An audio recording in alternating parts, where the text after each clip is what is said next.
बात करते हैं इस केस को तफसील से कवर करने वाले कोर्ट रिपोर्टर उवैस यूसुफ से। उवैस, बहुत शुक्रिया।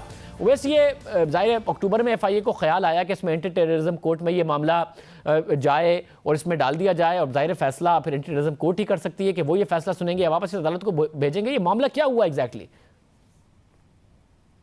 जी देखें शाहजेब साहब, ये जो जज वीडियो केस है ये इंसदाद इलेक्ट्रॉनिक क्राइम की अदालत में चल रहा था और वहाँ पर FIA ने अबूरी चलान भी दाखिल करा रखा था। जो मुल्ज़िमान थे वो उनसे तफ्तीश भी हो रही थी, लेकिन इसमें एक अहम मोड़ उस वक्त आया जब FIA ने जो ये prevention of electronic crime act पीका के तहत जो FIR दर्ज की थी उसमें दहशतगर्दी की दफ़ात शामिल कर ली और इंसदाद इलेक्ट्रॉनिक क्राइम की अदालत से ये इस्तदा की कि वो इस केस की समाअत ना करें बल्कि वो इस केस को इंसदाद दहशतगर्दी की अदालत में ट्रांसफ़र कर दें। लेकिन जो इंसदाद इलेक्ट्रॉनिक क्राइम की अदालत के जज ताहिर महमूद थे, उन्होंने FIA की ये दरख्वास्त मुस्तरद कर दी थी और उनका ये कहना था क्योंकि ये साइबर क्राइम का मामला है इसलिए ये इसी अदालत का दायरा इख्तियार है और इसी अदालत में चलेगा। अदालत ने यह भी हुक्म दिया था कि FIA मुकम्मल चालान जमा कराए और जो मुल्ज़िमान हैं उन पर फ़र्द जुर्म आयद करने की तारीख भी मुकर्रर कर दी थी। लेकिन FIA ने ये जो फ़ैसला था उसको इस्लामाबाद हाई कोर्ट में चैलेंज किया, जिसके बाद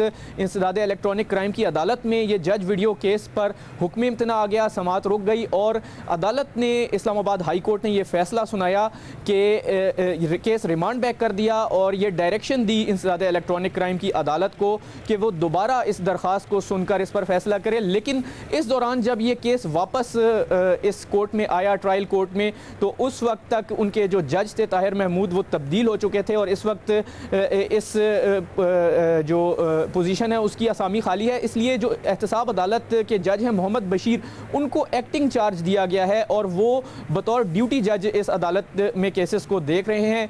उन्होंने इस केस को फिर टेकअप किया और FIA की दरख्वास्त पर दोबारा समाअत हुई। FIA के जो प्रोसिक्यूटर थे उन्होंने अपने दलाइल दिए और उन्होंने ये मौक़िफ़ इख्तियार किया कि चूँकि इस केस में अब दहशतगर्दी की दफ़ात का इजाफा कर दिया गया है, इसलिए इस केस को सुनने के लिए जो कॉम्पिटेंट कोर्ट है वो इंसदाद दहशतगर्दी की अदालत ही बनती है। और उसकी जो वजह बताई गई वो ये बताई गई है कि ये सिर्फ एक जज की वीडियो बनाने और उन्हें ब्लैकमेल करने का मामला नहीं है, बल्कि उनको धमकियां देने, ऑफिशियल वर्क से रोकने और टेरराइज करने का मामला है। इसलिए ये केस इंसदाद दहशतगर्दी की अदालत में चलना चाहिए। सब दिलचस्प बात है क्योंकि उस वीडियो में जज अरशद मलिक उन्हें किसने धमकियां दी कुछ और बता रहे हैं। अब FIA किस सिमत में तहकीकात कर रहा है, फिर सुप्रीम कोर्ट का फैसला आ चुका जो बता रहा है कि दहशतगर्दी का जो एक्ट है वो उसी पर लगेगा जिसने नियतन दहशतगर्दी की नीयत से दहशतगर्दी की हो। उसके बावजूद FIA इस बात पर पुश करती रही। जी देखिए, जब दहशतगर्दी की दफ़ात का इजाफा किया गया है तो इस केस के ट्रायल के लिए जुरिस्डिक्शन बिल्कुल तब्दील हो गई है।